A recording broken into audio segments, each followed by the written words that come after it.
The Silent Seat in First Class, Chunk 1. The story begins on a quiet morning when Keanu Reeves boarded a long international flight.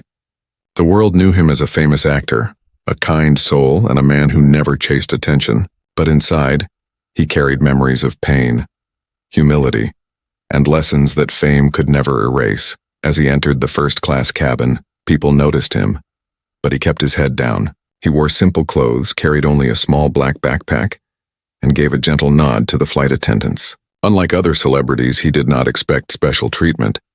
A young businessman sitting near him smirked. He whispered to his friend, "Look at him, pretending to be humble. All these actors put on a show." His voice was low, but not low enough. Keanu heard it. He smiled politely, as if the words carried no weight. The businessman grew louder. "You know, these so-called stars think they are philosophers. But without the camera, they are nothing. I bet he's sitting here only because he wants everyone to see him flying first class."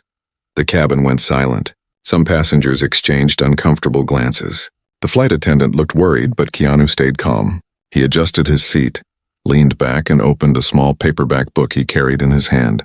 It was not a script, not a glossy magazine, but an old book filled with handwritten notes and folded pages. The businessman laughed again. Reading? In this age? What a joke. Doesn't he know people like him are only relevant on screens, not in real life? Keanu did not reply. His silence spoke louder than anger. But the silence was heavy, and many passengers wondered how long he would endure the insults. Then came the twist. The plane had not even taken off when an elderly woman entered the cabin, walking slowly with a cane. She looked around for her seat, and it was clear she was struggling. The businessman ignored her. Others waited for the crew, but Keanu stood up immediately, gently took her bag and guided her to the seat. He bent down, helped her adjust the seatbelt, and asked softly, "Are you comfortable, ma'am?" The woman smiled with tears in her eyes. "Thank you, son. Not many help without being asked."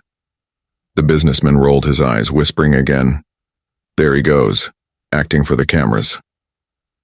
But there were no cameras, only silence, only truth, and in that silence the real story began. The mask begins to slip, Chunk 1, the plane finally took off.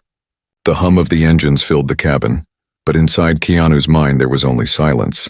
He had been through worse than insults. He had faced loss, loneliness, and betrayal in life. A stranger's mocking words could not break him, but what mattered to him was how others in the cabin might feel. He did not want tension to disturb their journey. The businessman, however, was not finished. He leaned forward, loud enough for Keanu to hear. "Tell me, Mr. Reeves, do you ever get tired of pretending to be humble? Maybe you should tell everyone your big life lessons. Or do you only do that when you need applause?" Some passengers looked down, wishing he would stop. The elderly woman who had been helped by Keanu shook her head gently, her eyes filled with disappointment. Keanu closed his book and looked at the businessman for the first time. His eyes were calm, steady, and kind. He did not argue. He simply said, "Sometimes silence is stronger than words." The businessman smirked. Silence? Or weakness? For a moment the air felt heavy. Then a child sitting 2 rows ahead turned around. A little boy no older than 8 whispered loudly to his mother, "Mom, that's the man who helps children's hospitals, right? I saw him on TV. He gave his money away." The businessman froze. Passengers turned toward the boy. The mother smiled and nodded. "Yes, son. He has helped many people. That's why people respect him." The boy's innocent words broke the invisible wall. Keanu gave the child a gentle wave, his eyes soft. The businessman shifted uncomfortably in his seat, but pride would not let him stop. "Don't believe everything you hear," he snapped. "Charity is just publicity. Nothing is free in this world." Keanu could have stayed silent again, but this time, he placed the book on the tray table, leaned forward slightly, and spoke in a calm voice that carried across the cabin. "You're right about one thing. Nothing is free. Every kindness costs something. Time, effort, a piece of your heart. But if you give without expecting, that cost becomes a gift." The cabin was silent. The businessman's smirk faded. The elderly woman touched her cane, her eyes wet with quiet gratitude. But the businessman laughed, forcing bravado back into his voice. "Philosophy from an actor? Give me a break. You're just lucky, Mr. Reeves, nothing more." Keanu smiled faintly. "Maybe. Or maybe luck favors those who refuse to be used." The words struck deeper than anyone expected. The businessman clenched his fists, but behind his eyes a memory stirred. Something about those words echoed his own hidden wounds. He looked away, but the seed had been planted. Turbulence in the heart, chunk 1, the hours in the sky stretched on. The hum of the engines became steady, like the rhythm of a beating heart. But inside the cabin, the silence carried more weight than sound. Passengers tried to settle into their seats, but eyes occasionally flicked toward Keanu and the businessman, as though waiting for the next spark to fly. Keanu leaned back, eyes closed, his breathing slow and even. It was the calmness of a man who had seen storms, both in the skies and in life itself. The businessman sat restless, tapping his fingers against the armrest. Every movement revealed his impatience, his need to dominate the silence. Yet behind his smirk, his mind was noisy. He thought of the years he had clawed his way to the top, of the betrayals he endured in boardrooms, of the times he was mocked for being poor when he was young. He carried those scars like invisible luggage, and now, seeing the calm humility of a man the world adored, he felt threatened. Why does he get praised for being simple? The businessman thought bitterly. When I was simple, people called me weak. When I was poor, no one cared. Now they bow to him for pretending? No, I won't allow it. He glanced again at Keanu, expecting to see arrogance hidden behind the mask of humility. But what he saw instead was stillness, real stillness. It unnerved him more than any words could. Just then the plane shuddered. A sudden patch of turbulence shook the cabin, rattling glasses and startling passengers. Gasps filled the air. The businessman gripped the armrest, his knuckles white. Keanu's eyes opened slowly. His expression did not change. He reached calmly for the call button, asking the flight attendant with a gentle tone, "Is everything all right?" "Just a rough patch of air, sir," she said, her voice steady but polite. "Please keep your seatbelt fastened." But the businessman wasn't steady. His mind raced back to his fear of flying, something he never admitted to anyone. Sweat formed on his forehead. His pride told him to sit tall, but his body betrayed him. The turbulence grew stronger. An overhead bin swung open and a bag tumbled out, landing just inches away from the elderly woman Keanu had helped earlier. Without hesitation, Keanu unbuckled, reached over and pushed the bag safely away before securing the bin shut. The cabin crew thanked him. The elderly woman whispered, "You're an angel, son." Keanu smiled, modest as always, and returned to his seat. The businessman swallowed hard. He wanted to dismiss it as luck, as performance, but deep down something cracked.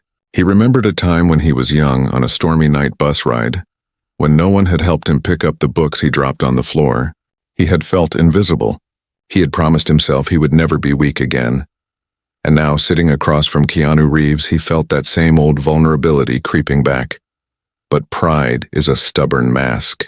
So he forced a laugh, loud enough for others to hear. "So the hero saves the day again? Bravo. Maybe they should give you an Oscar for that little stunt." Keanu looked at him, not with anger, but with something far heavier, pity mixed with compassion. He said softly, "I don't need awards. The world doesn't need more trophies. It needs more hands that help." Those words pierced through the businessman's armor, but he wasn't ready to surrender yet. When silence becomes a mirror, chunk 1, the turbulence finally eased, but inside the businessman's chest, the storm refused to calm. He kept glancing at Keanu, waiting for a crack, waiting for some sign that the actor's calmness was just an act. But the more he looked, the more unsettled he became. Keanu sat quietly, holding the same old book, its pages worn, its cover faded. He wasn't reading for show. His eyes traced the words with a kind of reverence. He occasionally underlined a sentence with a pencil he had sharpened down to half its size. It was the habit of a man who valued wisdom over wealth. The businessman could not understand it. In his world, people showed off their wealth like armor. Designer watches, luxury pens, loud phones. He had all of them, glittering in plain sight, yet none of it gave him peace. A young flight attendant walked by carrying a tray of drinks. She stumbled slightly as the plane shifted again, and the glasses clinked dangerously close to spilling. Keanu immediately reached out, steadying the tray without hesitation. "Careful," he said softly. "No rush. Everyone's safe." The attendant blushed, whispering, "Thank you, Mr. Reeves." But he shook his head. "Just Keanu," the businessman scoffed. "Always the humble act. Is that your secret? Play the nice guy long enough and the world bows down to you?" Keanu didn't respond right away. He set down the book, folded his hands, and finally turned to face the businessman fully. His eyes, dark and steady, seemed to look through him rather than at him. "Do you know what acting really is?" Keanu asked quietly. The businessman frowned. Pretending, of course. Keanu shook his head. Acting is showing truth in a story. Pretending is hiding truth in life. There's a difference. The cabin went silent again. The businessman looked away, but Keanu's words lingered. He remembered his own life. As a boy, he had been mocked for wearing torn shoes to school. He remembered how his teacher once told him, "Don't let them see you cry." And so he built a mask. Tough, loud, untouchable. That mask carried him through college, through his first job, through every betrayal. But the mask grew heavier every year. Now sitting across from a man who lived with openness instead of armor, the businessman felt exposed. To escape the tension, he pressed the call button. "Whiskey," he ordered sharply. The attendant brought it. He downed it in one gulp, hoping the fire in his throat would drown the unease in his heart, but the unease only grew stronger. Just then the elderly woman beside him placed a gentle hand on his arm. Her voice was soft, trembling but firm. "Son, sometimes we attack the kindest people because they remind us of what we lost in ourselves." Her words struck deeper than the whiskey. He froze, unable to reply. Keanu looked down at his book again, almost as if giving the businessman space to face his own reflection. The silence was no longer Keanu's shield. It had become the businessman's mirror. The truth under the mask, Chunk 1. The cabin lights dimmed as the plane moved further into the long night. Most passengers had drifted into sleep, but for the businessman, rest was impossible. The old woman's words echoed in his head like a bell he couldn't silence. Sometimes we attack the kindest people because they remind us of what we lost in ourselves. He shifted in his seat, restless. His hand clenched the armrest, then relaxed, then clenched again. He glanced at Keanu, who sat quietly with the same faded book open on his lap. A book so simple yet held with so much care. "Why do you keep reading that old thing?" the businessman finally muttered, his voice sharp but quieter than before. Keanu looked up, his eyes calm, his tone gentle. "Because the words remind me of who I want to be." "It's easy to forget in this world." The businessman laughed bitterly. "Forget? I never forgot. I remember everything. The insults. The failures. The door slammed in my face. I remember every single person who told me I'd never make it. And now I sit in first class. Now I'm the one they can't ignore." Keanu closed the book softly and studied the man's face. "But do you feel free?" The question cut like a knife. The businessman froze. Freedom? He had money, power, status. Wasn't that freedom? Yet why did he feel so trapped inside his own skin? His throat tightened. The memory he had buried for years clawed its way back to the surface. He was 12 years old again, standing in the rain outside a closed store, his shoes soaked through. He had begged his father for new ones, but his father, exhausted from 3 jobs, had only whispered, "Next month, son." At school, his classmates had laughed at him, pointing at his torn soles. That night, he had cried into his pillow, vowing never to be poor again, never to be mocked again, never to let anyone use him. "Freedom," he whispered now, staring into the dim cabin. "No, I'm not free.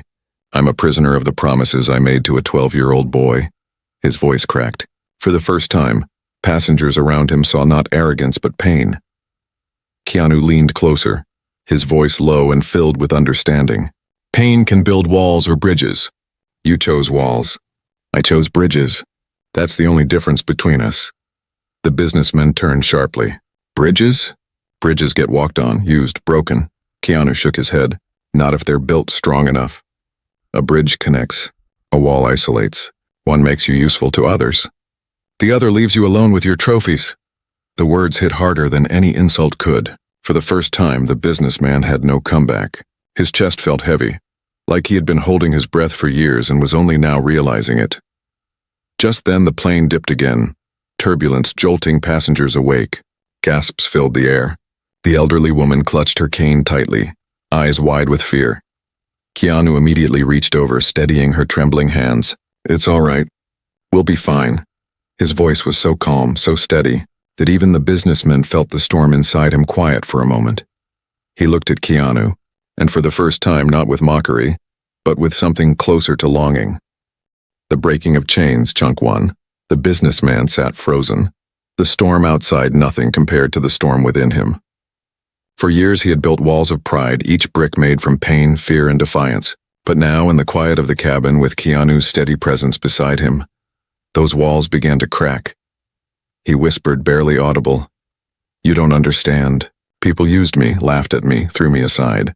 I swore I'd never let it happen again. I swore I'd be untouchable. Keanu's eyes softened. I do understand. More than you think. The businessman looked up sharply, surprised.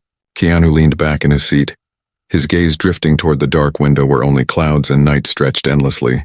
His voice lowered, almost as if he was speaking to the night itself. When I was young, I lost my father early. My mother worked hard to keep us going. Later, I lost people I loved more than life itself. Friends, family, even the woman I dreamed of building a life with. One accident changed everything. And for a long time I thought the universe had used me, broken me.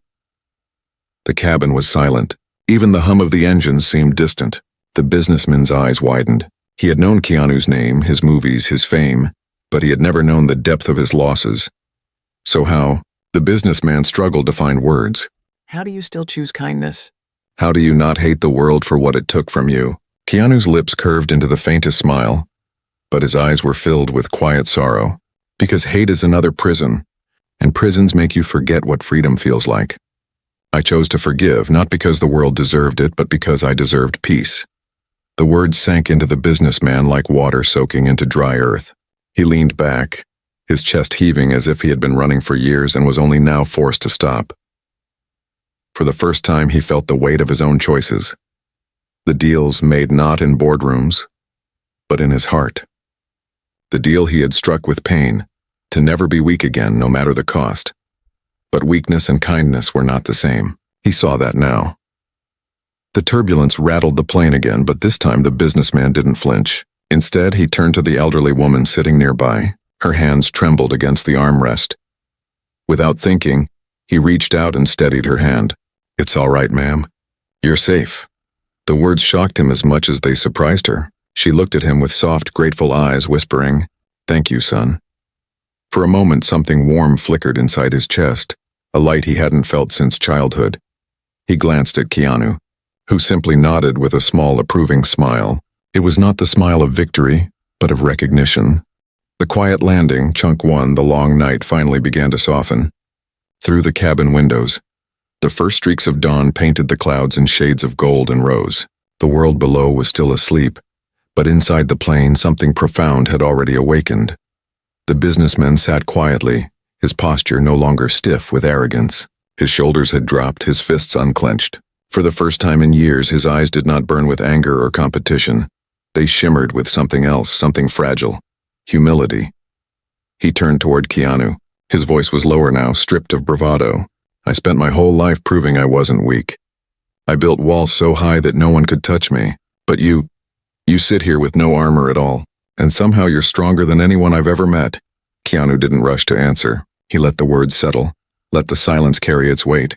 Then softly he said, Strength isn't how hard you can strike. It's how gently you can hold. The world will always try to use you, break you, change you. But if you know who you are, they can't control you. They can't take your soul. The businessman swallowed hard. His throat ached, as if a lifetime of unshed tears pressed behind it. He wanted to speak, to confess everything. The nights of loneliness, the empty victories, the fear that haunted his success. Instead, a single tear slipped down his cheek. He quickly wiped it away, but Keanu noticed. He didn't call it out, didn't embarrass him. He simply placed the old pencil inside his book and closed it, as though the lesson of the night had been written not on paper, but in life itself. The elderly woman leaned toward the businessman, her voice warm. You've carried your pain long enough, son. Maybe it's time to put it down. The businessman nodded slowly. For the first time, he wanted to. The captain's voice echoed through the cabin, announcing the descent. Seatbelts clicked, trays lifted, but the real journey had already been taken. One measured not in miles but in hearts. As the plane glided toward the runway, the businessman turned to Keanu once more. Thank you, he whispered, not for the words, but for being proof that a man can survive pain and still be kind. Keanu gave a faint smile. Thank yourself. You listened. The wheels touched the ground with a gentle thud. Passengers clapped softly, relieved to arrive safely. But for one man, the true landing was not on the runway. It was inside his own heart. He knew he would walk off this plane different than he had boarded,